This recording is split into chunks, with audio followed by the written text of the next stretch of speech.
How would you describe all of the process, the campaigns, the candidates, the whole electionary process towards Anambra 2017 election? Yeah, I think INEC have done very well because over the last 8 or 9 months, when this issue came to the public notice, work have started with INEC and they've done very well up to this point.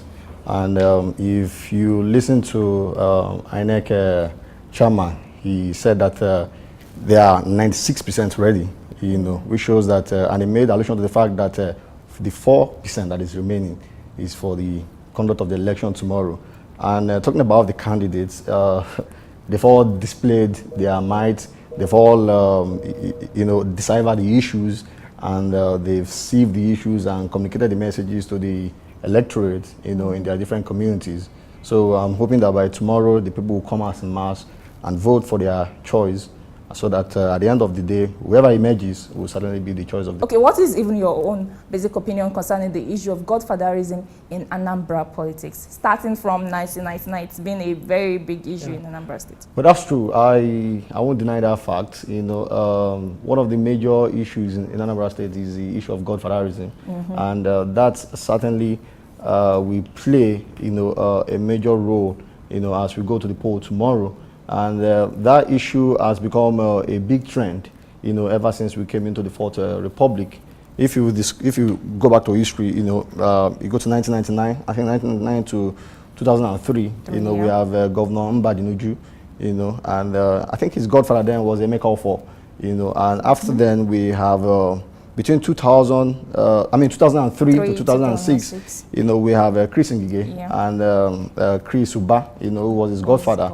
And between 2006, we've had the issue of Peter Obi, the former governor, who we can ascribe his godfather to Emeka Ojukwu, the late Emeka Ojukwu. So, and the current governor as well, we are, which is Willie Obiano. His godfather was formerly Peter Obi, even though they have disengaged.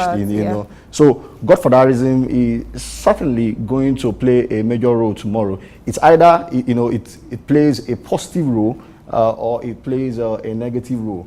Positive in the sense that sometimes godfatherism can serve public good, and sometimes it can serve the personal interest of the godfather himself. We've seen some states where the issue of godfatherism is serving public good. I can make reference to Lagos State, because the governors, they are doing very well. And hardly will you be able to think that these particular people, have a godfather, somewhere who is directing their affairs. But in the issue of Anambra State, that has not been the case. Because of what we've witnessed in the past, godfather dictating the affairs, of the governor, how the governor should behave, the certain money that should accrue to his account and all that because of what he has given during the campaign and the funds he has released. So godfatherism is certainly going to play a major role as we head to the polls tomorrow. Another big issue is Biafra agitation. That's true. That's IPOB. They say that their people should boycott the elections, and earlier, even before now, they've said no referendum, no election. There's also been rumors up till this morning that some people are planning to disrupt the election, still standing with the no referendum, no election process. What effect do you see this having on the election? Well, another factor, as we head to the poll in Anambra tomorrow is also the IPOB saga. But I want you to realize that a proscribed group have nothing to say.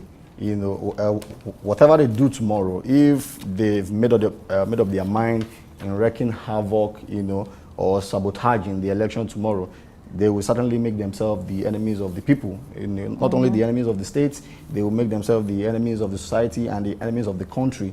And they should be able to realize that if they cause mayhem tomorrow, in the Anambra State election, it will have a very grave consequence on that state. Nigeria have moved beyond the time where we detail more than half of the security personnel in the country to a particular state for elections. I think it's as a result of what is at stake, in the states. Anambra State is a formidable state in the country.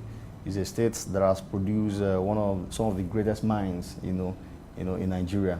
You talk about the likes of Achebe, talks about the like of Odumego Ojukwu, the Zeke of Africa, and people like that. We still have great minds, in the states. But it's as a result of what the states has witnessed over the last few months, IPOB, threats and security and all of that, and but they probably think that, or there is an impression that some of the parties also may probably try to cause mayhem. I think the security is enough, and I'm confident that they will do a very human job, tomorrow as regards the election. Finally, your take on the elections? I'm expecting that people will not be influenced, tomorrow. They will go and vote for their choice, whoever they feel is ready to govern them in the states.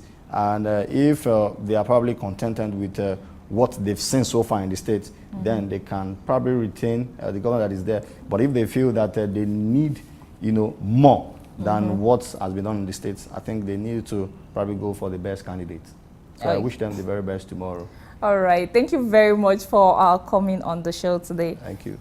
Thank you, everyone that was participated on the show. Your opinion do count, and we know that people in Anambra State are listening to you. And of course, the polls will go as fair and fair as possible tomorrow, and we will be bringing you the results as the election goes on in Anambra State. That will be all for AM Live this week. My name is Adiola Adegoke. Do have a lovely weekend.